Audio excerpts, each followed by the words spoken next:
Yenidən bərpa olur, tez olsun da. Tez olsun, yaxşı olsun.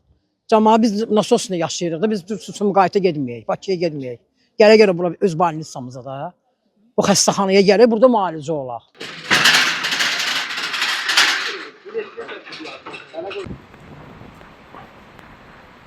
Sumqayıt şəhərinin Hacı Zeynalabdin qəsəbəsində yerləşən və 100-dən çox yaşı olan xəstəxananın qəzalı vəziyyətdə olması barədə qərar qəbul edilib və artıq xəstəxananın boşaldılmasına başlanılıb. Qeyd edim ki, bu ərazidə yaşayan sakinlərin, eləcə də burada müalicə olan xəstələr üçün təhlükəli hesab edilirdi. Bina qəzalı vəziyyətdə idi.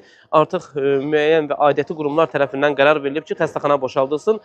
Sumqayıt şəhərində ötən əsrin əvvəllərində inşa olunan tarixi xəstəxana Hacı Zeynalabdin qəsəbəsi Xətai küçəsi 81 ünvanında yerləşir. Bina artıq istismar müddətini tam başa vurub. 40 çarpayılıq xəstəxana bu gündən boşaldılır və bura müraciət edən xəstələrə Sumqayıt Tibb Mərkəzinin nəzdində fəaliyyət göstərən digər xəstəxanalara getmələri tövsiyə edilir. Bəzi sakinlər 3 nömrəli xəstəxanada tibbi xidmətin yüksək olduğunu, binanın sökülməsindən daha çox cari təmirə ehtiyac olduğunu deyirlər. Bura çox yaxşıdır. Bu həkimlər də yaxşıdır, medsestralar da yaxşıdır. 2005-ci ildə bir dəfə əməliyyat olmuşam. 2011-də də bir dəfə olmuşam. Çox yaxşı həkimlər var burada. Burada göstərildiyi xidmət o biri yerlərdə mən görməmişəm. Yəni burada cəmaət hamısı bir-birini tanıyır, üz-göz öyrəşir. Gələndə həmişə gülər üz qarşılayırlar.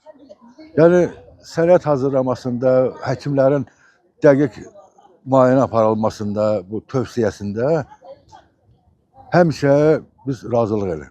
Təmir olunsa, yəni ki, o çatlar aradan qaldırılsa, yəni möhkəmləndirilsə, bunun sökülməyinə ehtiyac yox. Təbbin İctimaiyyət Əlaqələr və Kommunikasiya Departamentinin rəhbəri Elnur Hidayətoğlu Dinas TV müsahibəsində bildirib ki, köçürülmə prosesi vətəndaşların tibbi xidmətə çıxışında fasilələrin yaranmaması üçün mərhələli və koordinasiyalı şəkildə həyata keçirilir. Bu isə o deməkdir ki, qəsəbə sakinləri gündəlik ambulator müayinələr və analizlər və həkim konsultasiyası üçün əlavə məsafə qət etməli olmayacaqlar.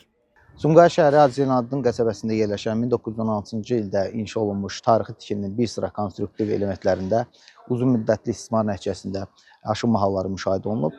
Bu səbəbdən də qəzalı vəziyyətə düşən binada uzun müddətdir ki, fəaliyyət göstərən 3 nömrəli şəhər xəstəxanasının mərhələli şəkildə köçürülməsinə başlanılıb. Lakin ərazidə yaşayan vətəndaşların ilkin tibbi xidmətə olan ehtiyaclarının operativ və əlçatan şəkildə qarşılanmasını təmin etmək məqsədi ilə xəstəxananın ərazisində ayrıca binada fəaliyyət göstərən poliklinika şöbəsi və laborator xidmətlər əvvəlki qaydada fəaliyyətini davam etdirəcək.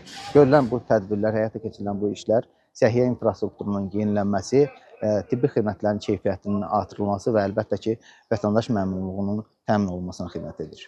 Məlumat verilib ki, stasionar şöbələrin bir qismi Sumqayıtın digər tibb müəssisələrinə yönləndirilir və proses artıq icra mərhələsindədir.